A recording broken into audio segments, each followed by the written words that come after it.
Lisa could feel the chill of the morning air as she stepped out of her apartment, the weight of her half-empty wallet pressing against her chest.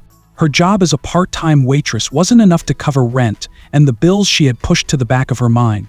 She hated that feeling, the anxiety, the struggle that came with knowing she was always just one paycheck away from disaster.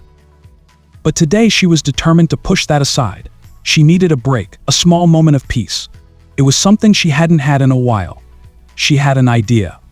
Every Saturday she helped Mr. Nelson, the elderly man who lived across the street, with his groceries. It wasn't much, just a small favor she could offer, but it had become a routine that gave her something to look forward to. Her interactions with him, quiet as they were, provided her with a sense of stability. She had grown fond of his slow, methodical way of speaking and the gentle way he smiled at her. When Lisa knocked on Mr. Nelson's door, she wasn't sure why he still trusted her with these little tasks. At 24, she felt like she was still figuring life out, while he had lived through a lifetime of stories. She only knew snippets of his past, something about a business empire that once stretched beyond what she could fathom. But that was before. Now there were only his blue eyes that gleamed with a quiet wisdom and a sadness that seemed to hang on him like a second skin. "Lisa, good to see you," he greeted her with a smile, opening the door wide. His voice, though soft, carried a certain gravity. "Morning, Mr. Nelson. Got your list ready," she replied, holding up the crumpled piece of paper he'd given her a few days ago. It had always been routine: groceries on Saturdays, nothing more, nothing less. She wheeled his cart out to her car, keeping up a steady stream of small talk, though she felt herself retreating inward. As the days wore on, Lisa began to sense something deeper in Mr. Nelson. His house, a quiet, neat little place with faded curtains and old portraits hanging on the walls, always seemed to whisper of memories he no longer shared but still seemed to live with. After loading the last of the groceries into the trunk of her car, she turned to him. "You've been quiet lately. Is everything okay?" Mr. Nelson's face softened. "It's the way of things, I suppose. You know, Lisa, sometimes the silence is all that's left." He smiled again, but it was more wistful than before. Lisa didn't quite understand what he meant, but she felt it. The emptiness behind his eyes was becoming more apparent each time she saw him. Weeks passed, and Lisa continued her weekly visits.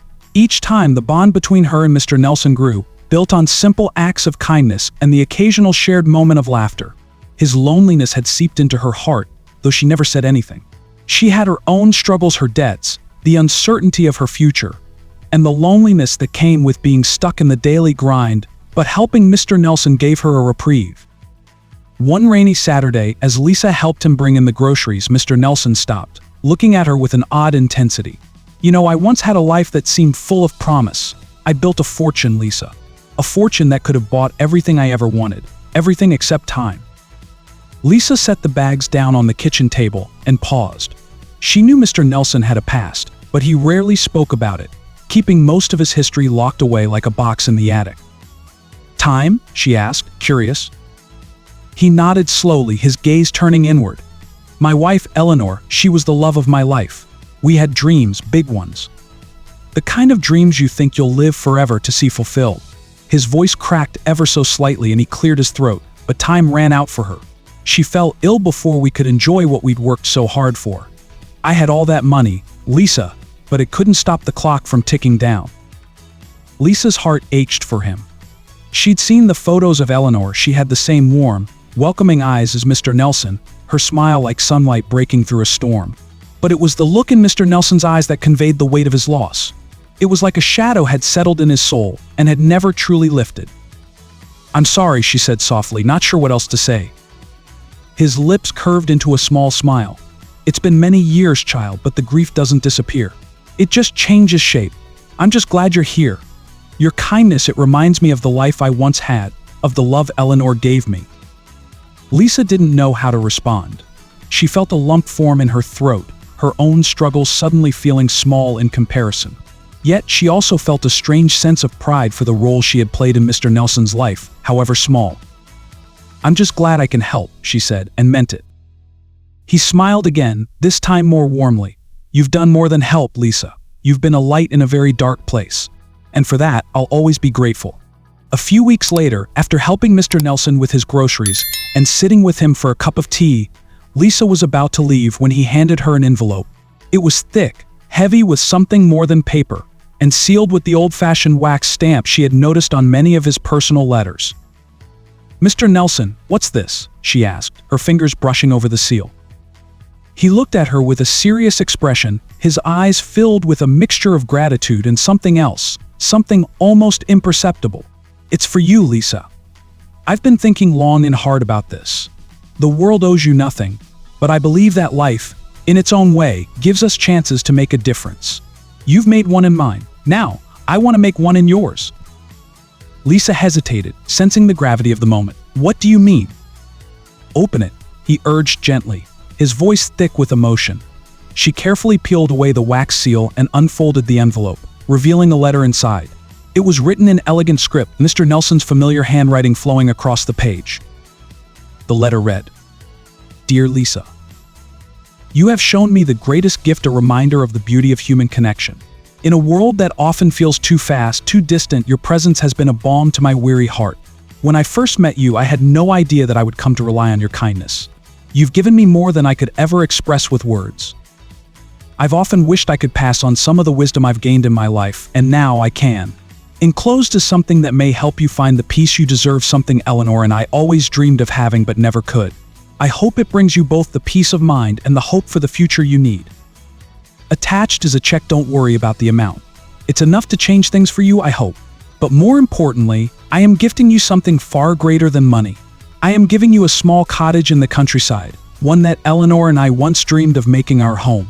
I want you to have it, Lisa. It's yours with all the love and gratitude I have to give.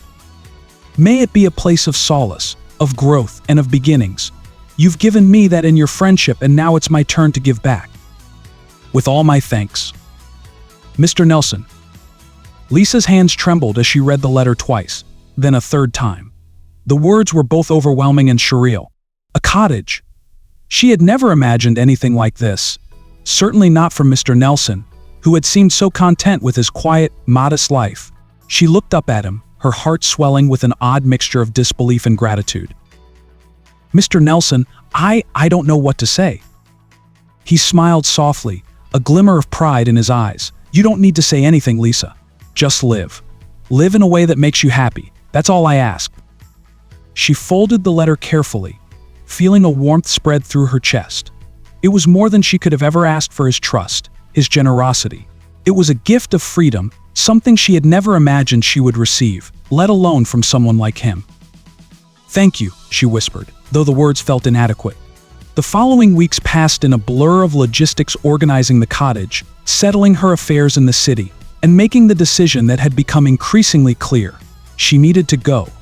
The weight of her financial worries, her loneliness, and her endless search for purpose had all been tied to the city. Now she had a chance to start over, to find peace, to find herself. The cottage was a small stone house tucked away on the edge of a quiet valley. It was a place of natural beauty, rolling hills, dense woods, and a calm river that wound through the landscape like a ribbon of silver. Mr. Nelson had kept it in perfect condition, as though he had been waiting for the right person to pass through its door.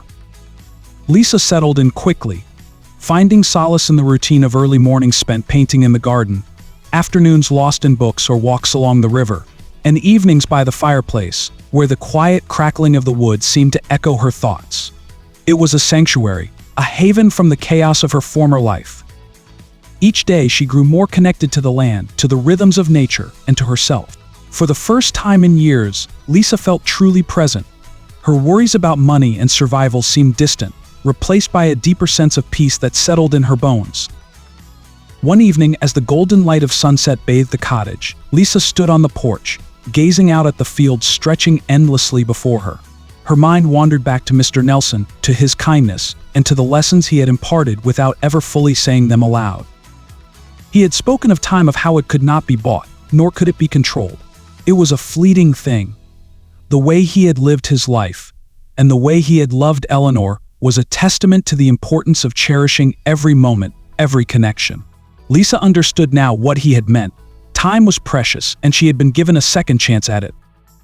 As she began to paint again, something she had not done since she was a child, her soul felt lighter. Each brushstroke was an expression of freedom, of reclaiming parts of herself that had been buried in the noise of her old life.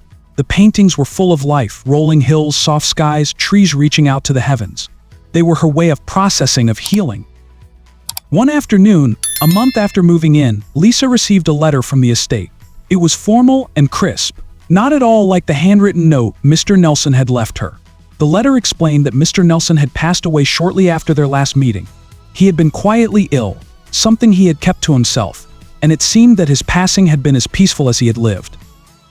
Lisa felt a pang of grief as she read the letter.